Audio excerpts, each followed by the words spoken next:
I just wanted to speak about. I can't say speak about Rav Aharon Lichtenstein. Is that what we're doing now? Yeah. Why? Okay. So before I get into, but I think the greatest way to one of the great ways to be mas with someone, although I wouldn't really consider this a hesped, but is really to is through their Torah, because like the Rav always said about the Rambam. So he used to always say that, and he said in various speeches and Torah he wrote. He always used to say that in his father and his grandfather's house, because of their learning of the Rambam and mastery of the Rambam, it was almost as if the Rambam was there with them. So you even though you don't know someone personally, but when it comes to Torah, many times you can understand or you can get to know the person, the Talmid Chacham, through his Torah. That's a great way, which I think is pretty self-evident, of how you get to, so to speak, know the Chacham. But because I tell you one thing message the Hespedim always have, and it's not just for Aharon Lichtenstein, but many Hespedim I've heard about Gedolim, is always there's always these concepts of trying to humanize the person. You know, like they mentioned about Aharon yesterday, like dehumanize? No, to humanize. I thought it was the deifize. No. That's the thing. In other words, like Aharon is known as like which we'll get to in a second. He's known as this intellectual Gemara guy who's like in his own world, like a brisker. But like they tell stories, he used to put his grandkids on his lap, and he used to always play with them, and they say that about the Rav also. So there is an idea that for the intellectual Chacham, a lot of times Hespedim try to humanize him. But I think it's more important in this situation that if you want to get a sense of who Rav Aharon was, it's really through his Torah that you see this greatness. Like any Chacham, people give tzedakah, but the truth is the creativity in Torah is when the individual really steps forward. If you ask the average person what the average Jew today, especially in America, what they thought of Rav Aharon or how they view Rav Aharon, so there's usually three answers given. One, he was one of the top, 2 or 3 students of the Rav, whatever that means. But it obviously meant that the Rav was very close to them. 2, they always point to the fact he didn't have a beard. That seems like a big thing. Okay, I know that's a different issue about the sideburns, but he never grew a beard. And then the third thing they always like to tell you is that, oh, look at him, he got his PhD from Harvard, and he was a master. I mean, if you ever hear, this guy was a master in literature. I mean, beyond belief.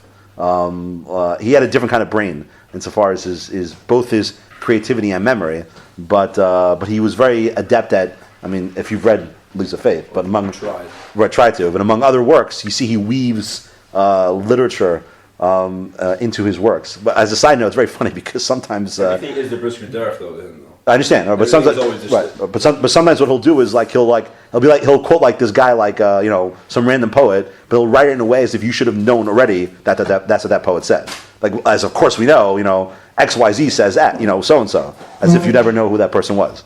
But I think, whereas it's unfair to, in my opinion, it's unfair to classify a person as a chacham based on the fact that he didn't have a beard and or he went to Harvard. There is a good that they take out of that, which is that, and that, to me, it's one of the most amazing things about him. One thing I noticed in the Hesped yesterday was that there was not a very strong Haredi presence. All right, I'm not going to get into commentary about why that's good or bad, but what is amazing about Aharon is that it wasn't just that he was he welcomed in many cases, as we'll see today, but to some extent the secular world into Yahadus to some extent, right? But his mastery of Torah was so complete that he could stand toe to toe with anyone. The guy was just just a different kind of genius, and it's an important thing because as my son told me when I was younger, or when he was younger and I was younger, he said to me, he goes, "Daddy, you have smicha, right? Yeah, so that means you're a rabbi, yeah. But you don't have a beard." So I didn't have a beard then. So he said, that means you can't be a tzaddik, because that's what he's taught in school. But trust me, Rav Aharon Lichtenstein was a tzaddik, and he did not have a beard. But like I said in the beginning, I think the best way to really appreciate who he was is through his Torah. And he gave a shiur I had the chus of hearing him live a few times, I think like 6 or 7 times, and I've read much of his stuff, not so much as Ashkafa, which I've tried to, which to me is very difficult to understand, in my personal opinion. I just have a difficult time. But there's a great set of Svarim that's printed out through Gush. It's about 7 or 8 volumes on shiurim he gave in Gemara. It's written in fairly easy Hebrew. I highly recommend it. It's a great way to see what his derech was like. And there's so many shiurim of his available online So it's very accessible to get a sense of what his Torah was like. But as an example, this is a shiur I'm going to do my best to. So some of these ideas I'm aware of, but this is a shiur he gave in 1986 to Shana Aleph at Gush. That was like an introductory shiur. So it's almost like I'd rather give this next year for the Shana Aleph guys, but it's a great shiur because it really reinforces a lot of the concepts we teach here, as well as gives us a sense to the creative mind of Aharon. So if you look at the first source, we're all familiar with this idea of Shammai, and Asay Torascha Keva, right, and Amor Ma'at, right, Vasay Harbe, right. But the main thing is Asay Torascha Keva, that your Torah should be Keva. And the whole question is, what does Keva mean? The famous question is, what does Keva mean? What's Keva? So Rashi gives two interpretations, right? So first Rashi says, in number 2, he says, Asay Torascha Keva, Shelo Tehe Kovea Itin LaTorah, right? Ela Kol Hayom Ta'asena Alecha Keva. So this isn't coming to teach you that you should set aside time for Torah. Rather, the whole day should be one where Torah is keva, all right, where it's made as keva. All right, that's his first pshat. And the second pshat he says is tikavei lecha itin lilmod. Almost going back to what he said, which he said it wasn't. Now he's saying it is. Rashi wants to say that a person needs to set aside time to learn. And what is that? So lilmod b'chol yom dal prakim or chamisha. So a person should learn 4 or 5 prakim. All right. I don't think Rashi's telling you a specific shiur. But what Aharon wanted to say is that what is Rashi trying to tell us? What's the idea? So what he wanted to say was that, which I think is it's a simple but elegant point.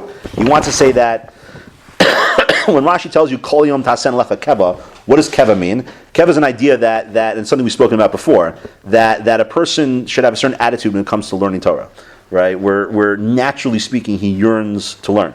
And the question that Aharon poses is that if a person, and this is the real test, if you didn't have other responsibilities in your life, right? Granted, you're 18, so you're not at a point where you're worried about that. But let's say, especially when you're older, but if you didn't have other responsibilities, what would you do with your time? That's the question Aharon presents. In other words, what Rashi's telling you is that if it's keva, it means that every opportunity that you have that's free, that's available, okay, where you don't have other responsibilities to take care of, what's important for you to do? What do you see as the importance? All right, that's keva. Keva is the attitude a person has towards Torah, and it's really that what a person does is that Torah becomes the very framework that he views life as a whole through. In other words, that's the prism of life is seen through Torah. But that's where the second Rashi comes in according to Aharon. Second Rashi is coming to tell you that it's very nice to have the attitude and the yearning and desire to learn Torah, but you have to be able to actually express that. So a person has to have a minimum shiur every day of his life where he expresses that actual attitude. It's not enough just to say, I love learning Torah, but what does a guy do? He spends every day thinking about it, how much I love learning Torah. The question is he actually koveas man to learn Torah, right? So what's 4 or 5 prakim? It means there's no specific set amount, but the point is some part of his day, a significant part. Not like a minute, or it's a funny thing. He's talking about is that he's not talking about like I squeeze in Torah in between like some things I'm involved in during the day, but rather that I designate a part of my day to express that attitude and love of Torah that I have. Not to jam it into my schedule, but rather it's always a part of my day.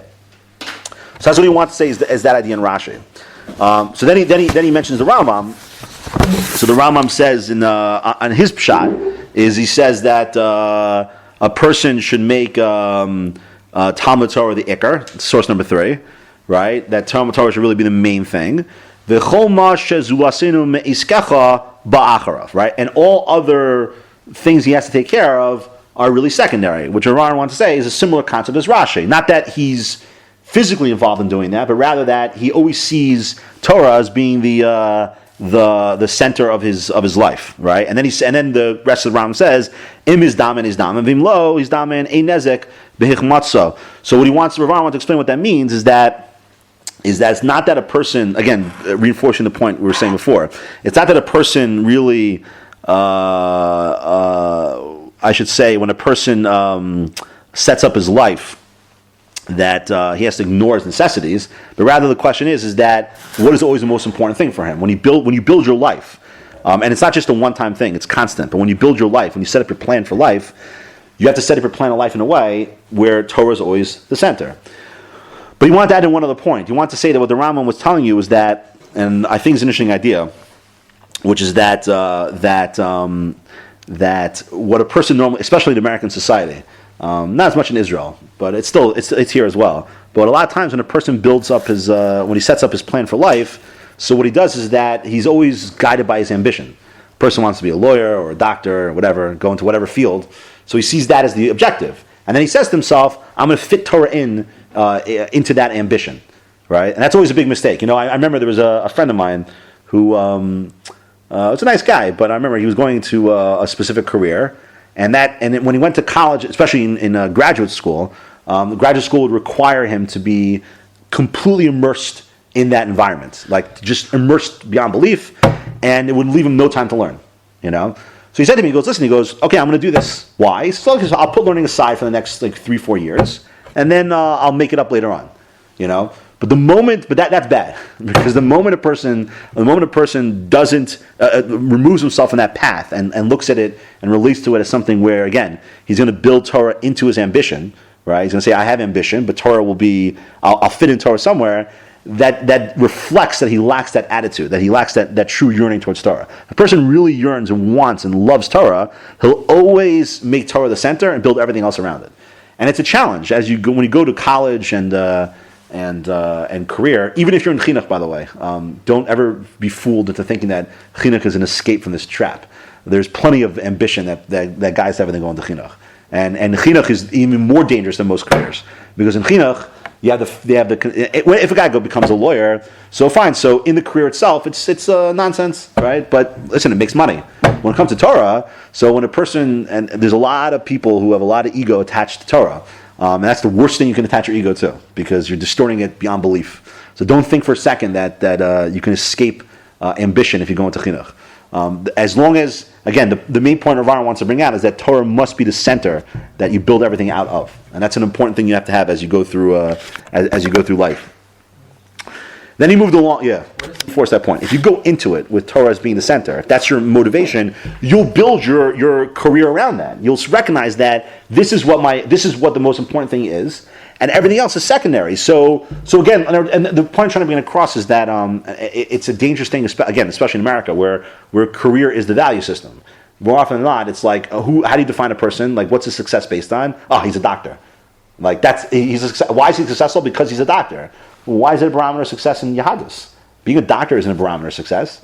But a person believes that to him. He leads himself to believe that. But if you know that Torah is a center, you have to have a job, you have to have a career, you have to have some way to support yourself. That's a necessity.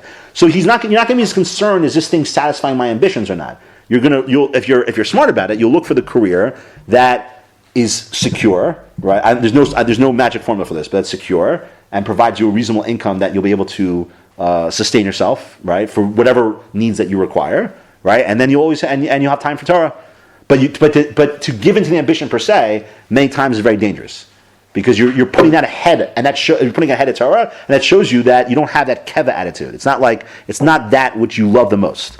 Yeah, it's exactly the next point which he brings up, which is that famous Rush, which I've quoted many times, where the Rush says openly, he says, and this is Baruch Shekivanti.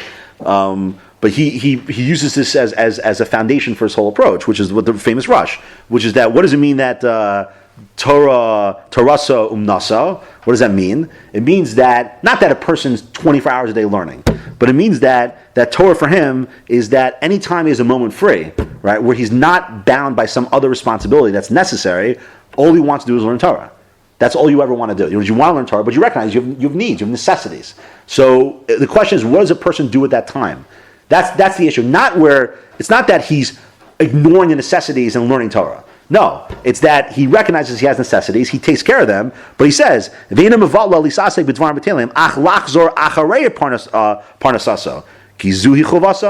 has to get up, he has to work, he has to have a job, he has to provide for himself.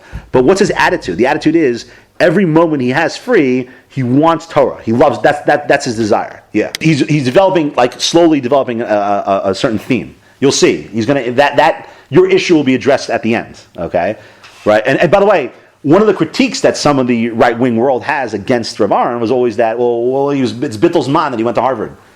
How could a guy like that, who's blessed with this incredible mind, go to Harvard and learn literature, which he did, and mastered it, right? What kind of thing is that? You know what I mean? Forget. Okay, yeah. First cause. So getting back to the next point. So then he brings in another source, the Avos Rabbi Nassan, which is in the back of Avodah Zarah, which is an alternate Maseches Avos.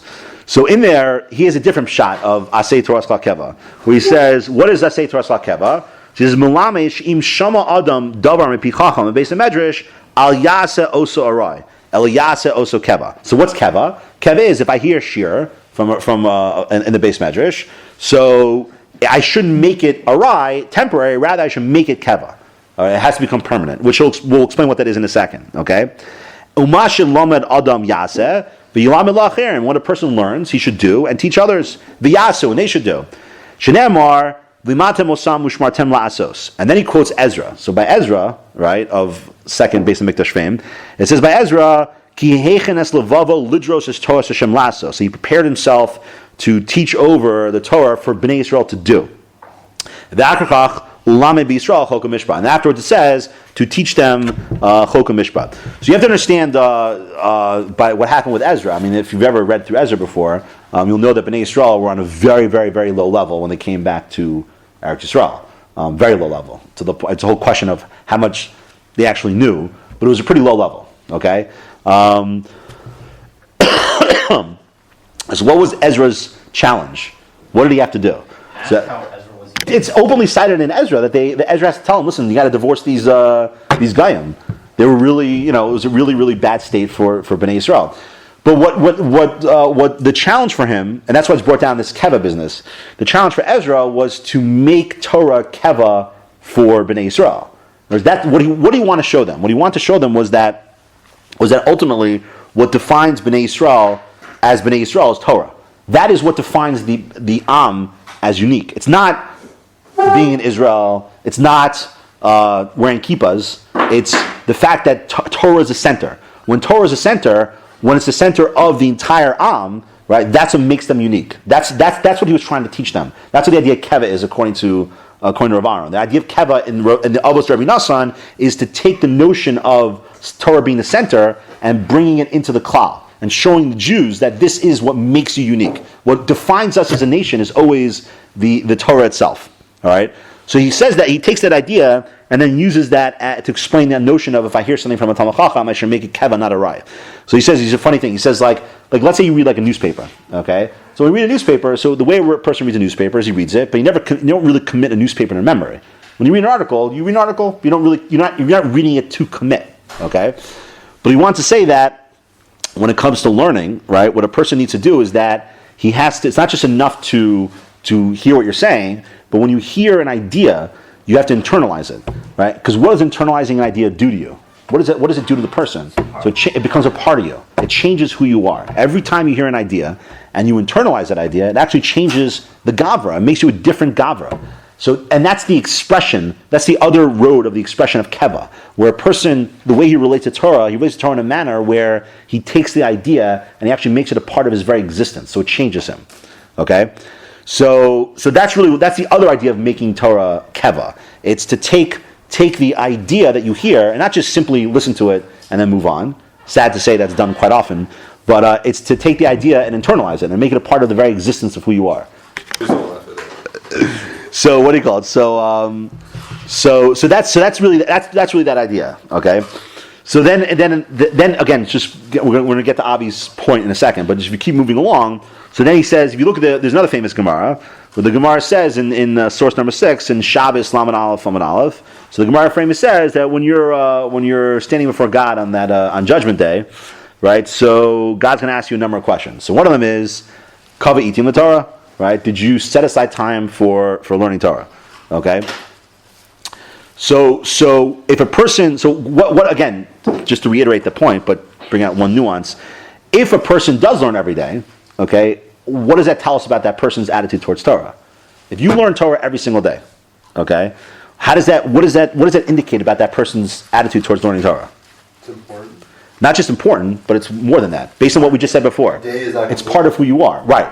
You cannot exist on a daily basis without Torah. The same way you need to eat or any other thing that you do, Torah is the same concept. If a person's, that's what kovei ita means. It doesn't mean that I have a chavrusa every day. It means that I can't have this day go by without learning Torah. Right? That's what it means. Just the same way when I hear an idea, it changes who I am as a gavra.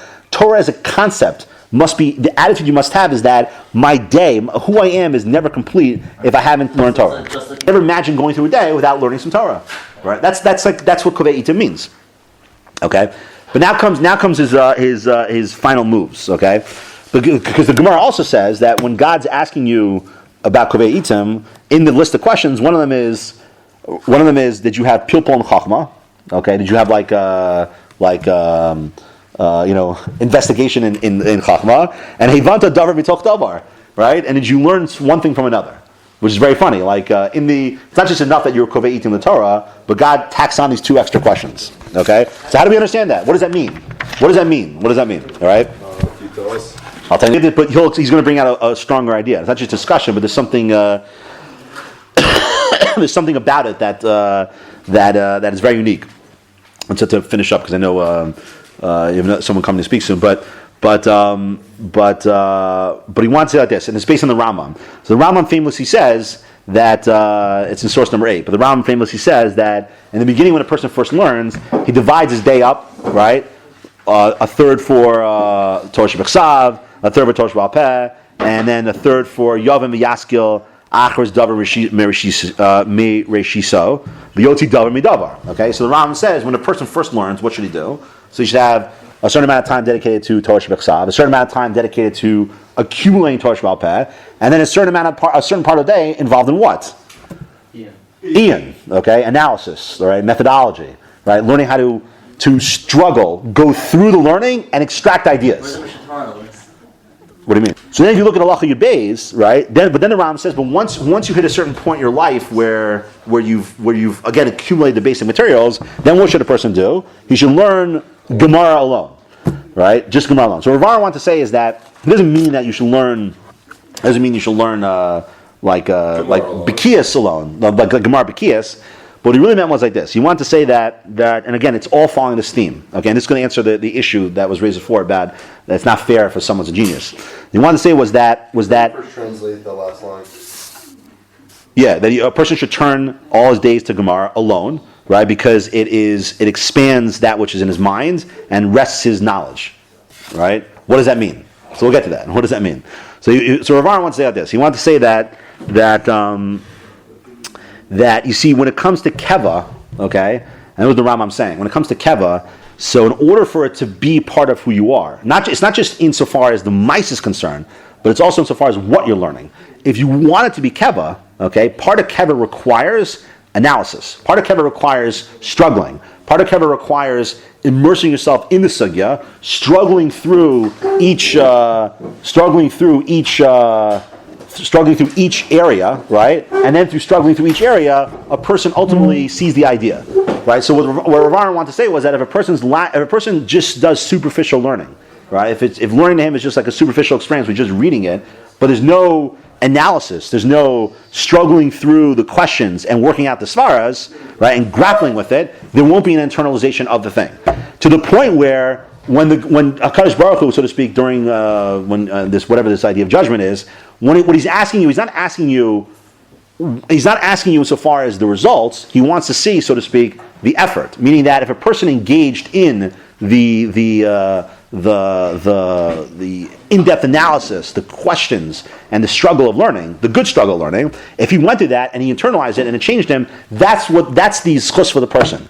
So it doesn't matter. That's the mistake that people make. It's not a question of whether a person's a genius. It's not a question of accumulating quantities of information. It's very important. It's very important to get that out of your mindset. What Rav Aharon is saying is that it's not about the accumulation of quantity. Rather, it's about using your mind, right? Insofar as this whole development, the idea of keva, when you use your mind on a constant basis to engage in Gemara, in Ian, where you investigate, immerse yourself, struggle with it, constantly grapple with it, right? That's how it becomes internalized. That's how you're changed as a person. Yes. Tom says you dedicate a certain part of your life when it comes to early days learning Torah Part of it has to be insofar as just accumulating information.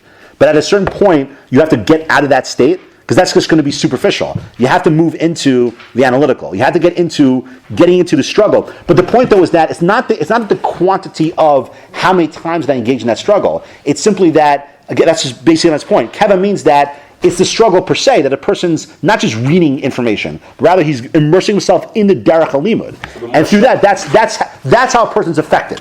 He said to his talmidim. He never says that a person has to. He said it would be absurd for a person to abandon the necessities that a person requires. That's ridiculous. What's necessity? Yeah, You have to know for yourself what necessities are. Every person has a different barometer of what the necessities are. But to a person, you could be. But as I told you before, there's another problem with that, which is that many times a person goes into chinuch thinking it's a noble enterprise, but if anything, it's more damaging to his soul than if a person were a lawyer and spent every day kovei eating the Torah. Because when a what? I've seen rebbeim and I've seen lawyers. Yeah, but remember one thing. See, that's a big mistake you make, a huge error, where you see, when I was a kid, I said to myself, I remember one of the first yeshivas I went to, I said, oh, look at that guy, he seems so happy, right? He seems like he's living a great life. You don't know anything about that person. How would you possibly know inside what that person's, you have no clue whatsoever. Just to you, because we're external people, we're superficial, so you think because that person smiles a lot, oh, he must be living a great life. You have no idea. You don't know, it could be that person is, Chas v'shalom, is a Rasha Gumor, and every time he gets up to give a shir, all he cares about is one thing, it feeds his ego. And that person, a worse distorter of Torah than a person who's an attorney and learns everyday Torah. Could be, but The Rambam says openly there's a greater danger in that area.